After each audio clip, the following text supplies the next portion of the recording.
நேற்று மாலையிலிருந்து தமிழக அரசின் பிஆர்ஓ சில பொய்யான தரவுகளை தயார் செய்து தமிழ்நாட்டில் உள்ள அனைத்து ஊடகங்களுக்கு அனுப்பி வைத்து இந்த செய்தி அவசியம் நீங்கள் போட வேண்டும் என்று வற்புறுத்திய பிறகு இன்று காலை பல செய்தித்தாள்களில் வன்னியர்களுக்கு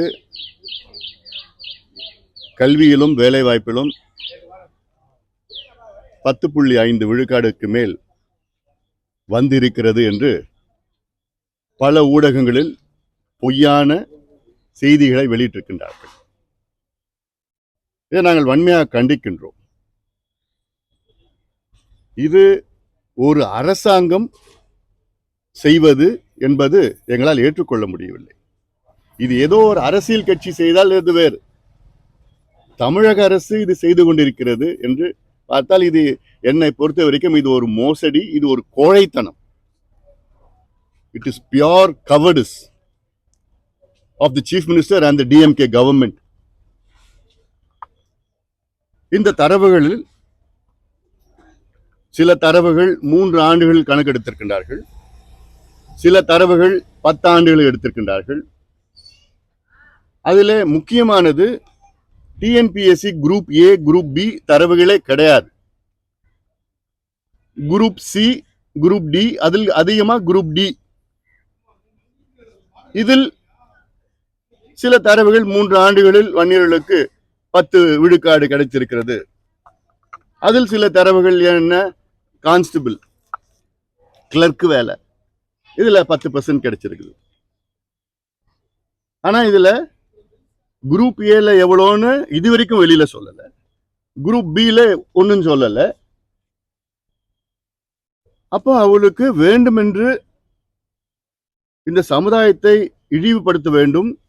அது மட்டுமல்ல, எம்பிசி உள்ள சமுதாயங்களுக்கு மத்தியில் குழப்பங்கள் வர வேண்டும் என்று ஸ்டாலின் அவர்களும் திமுகவும் திட்டமிட்டிருக்கின்றார்கள்.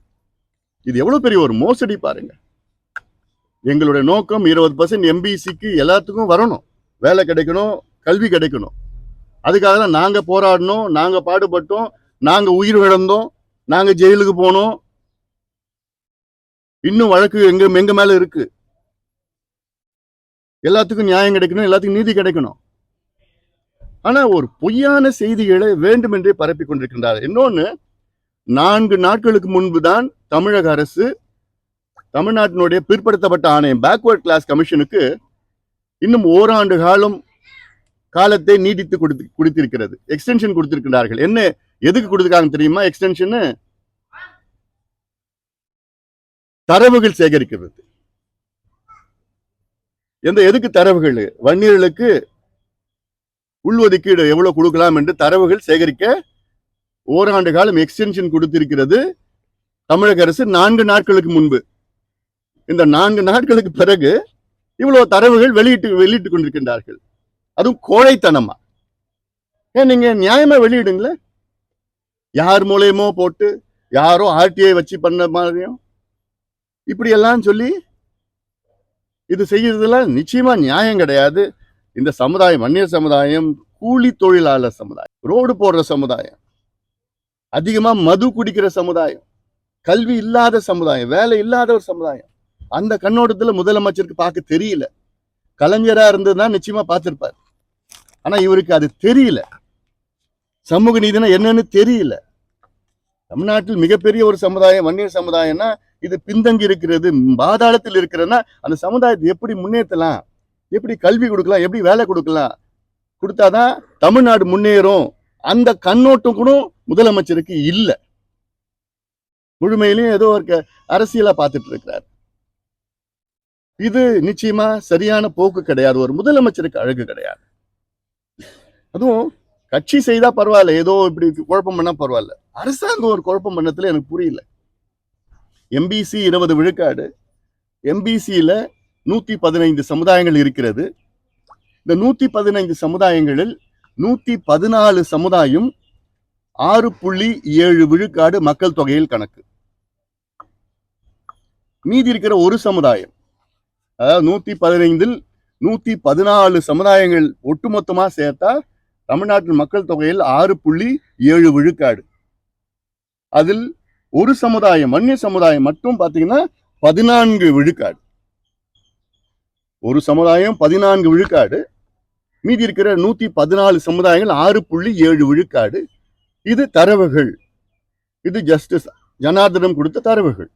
இதை வைத்துத்தான் ஜஸ்டிஸ் ஜனார்தனம் கொடுத்த தரவுகள் வைத்துத்தான் அருந்ததியர் உள்ஒதுக்கீடு கொடுத்தது, இஸ்லாமியர்கள் உள்ஒதுக்கீடு கொடுத்தது.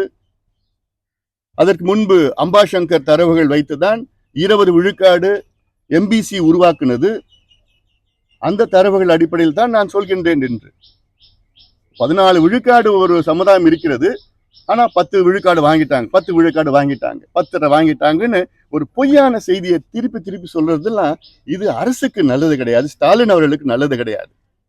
சமூக நீதி பேசுறதுக்கு இது ஒரு கீழ்த்தனமான நடவடிக்கையை நான் பார்க்கிறேன்.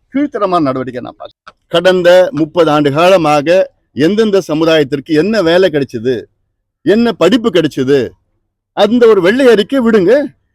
எதுக்கு குழப்பம்? இதுல யார் யாருக்கு எவ்வளவு வேலை கிடைச்சதுன்னு உங்ககிட்ட இருக்கும், நிச்சயமா இருக்கு. அதை வச்சுதானே நீங்க வெளியில தரவுகள், உங்களுக்கு வேண்டிய தரவுகள் வெளியிடுறீங்க. 115 சமுதாயத்துல எந்தெந்த சமுதாயத்துக்கு என்ன வேலை கிடைச்சது, என்ன படிப்பு கிடைச்சது, எத்தனை பேர் எம்பிபிஎஸ் கிடைச்சது, எத்தனை பேர் சட்டம் கிடைச்சது, எத்தனை பேருக்கு டென்டல் கிடைச்சது, வெளியிடுங்க. அதுதான் எங்களுடைய கோரிக்கை. நாங்க இதுக்காக கோர்ட்டு கூட நாங்க போயிருக்கிறோம். நாங்க கோர்ட்டுக்கு போனோம். கோர்ட்டுக்கு போனப்போ அப்ப தமிழக அரசு என்ன சொன்னாங்கன்னா, இது சட்ட ஒழுங்கு பிரச்சனை வந்துடும், சமுதாயங்களுக்குள்ள சட்ட ஒழுங்கு பிரச்சனை வந்துடும், அதனால இந்த தரவுகளை நான் வெளியிட முடியாதுன்னு சொன்ன அரசாங்கம் இப்ப என்ன, இப்ப வெளியிடுறீங்களே, அதுவும் முழுமையா வெளியிடுங்க, வேண்டான்னு சொல்லல. இந்த விவகாரத்துல பாமக அடுத்த நிலைப்பாடு நிச்சயமா இருக்கும். அது நாங்க எங்களுக்குள்ள பேசி நாங்க, ஏன்னா இது ஒரு மோசடியா நான் பாக்குறேன். நாங்க கேட்கறது என்ன, தமிழ்நாட்டுல இன்னைக்கு 69 விழுக்காடு இடஒதுக்கீடு ஆபத்து வந்திருக்கு. உச்சநீதிமன்றத்துல இந்த வழக்கு இருக்கு.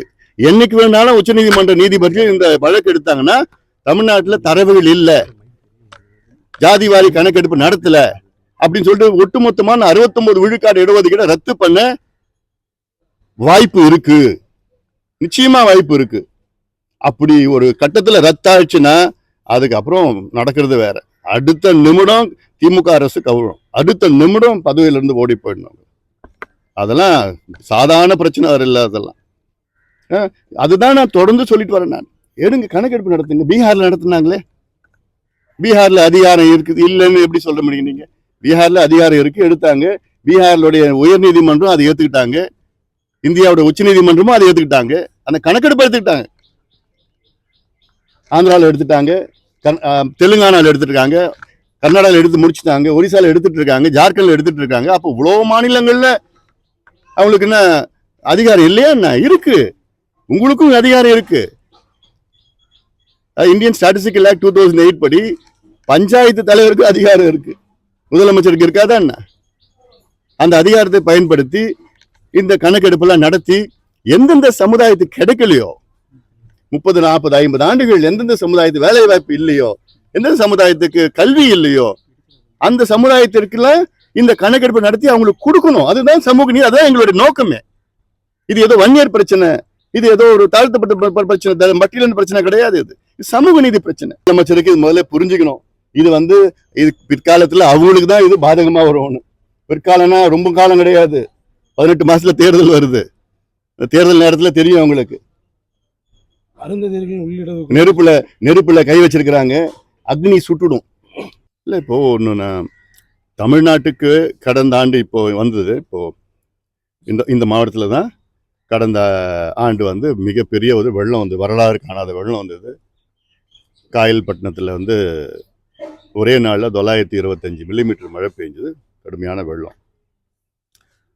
அப்பயும் நானும் பார்த்தேன், வெள்ளத்தை பார்த்தேன். அப்போ கோரிக்கை வைத்தோம். உடனடியாக மத்திய அரசு முதல் கட்டமாக 2000 கோடி கொடுக்கணும், அதன் பிறகு கிட்டத்தட்ட 13,000 கோடி கொடுக்கணும்லாம் எங்களுடைய கோரிக்கை வைத்தோம். இன்னைக்கும் நாங்கள் அது நியாயமான கோரிக்கை தான் வச்சிருந்து தமிழக அரசும் கேட்டுச்சு. மத்திய அரசு அந்த காலகட்டத்தில் நாங்கள் 900 கோடி கொடுத்துருக்குறோம். அது 450 கோடி 450 கோடி அது டிசாஸ்டர் ப்ரிப்பேர்னஸ் கொடுத்துருக்கு. ஆண்டுதோறும் கொடுக்குற பணத்தை தான் கொடுத்துருக்குறாங்க. அது இன்னும் கொஞ்சம் கொடுக்கணும்னு நாங்கள் கோரிக்கை வச்சிருக்கோம். மத்திய அரசு பாரபட்சம் இல்லாமல் பணியாற்ற வேண்டும். இது போன்ற ஒரு பேரிடர் வந்த நேரத்தில் வந்து நிச்சயமா கொடுக்கணும், பணம் கொடுக்கணும். ஆனால் அதே வேளையில் எல்லாமே மத்திய அரசு கொடுக்கணும்னு எதிர்பார்க்க கூடாது. மாநில அரசு, தமிழ்நாடு அரசு வந்து இந்த ஆண்டு 4 லட்சம் கோடி ரூபாய்க்கு பட்ஜெட்டை போட்டிருக்காங்க.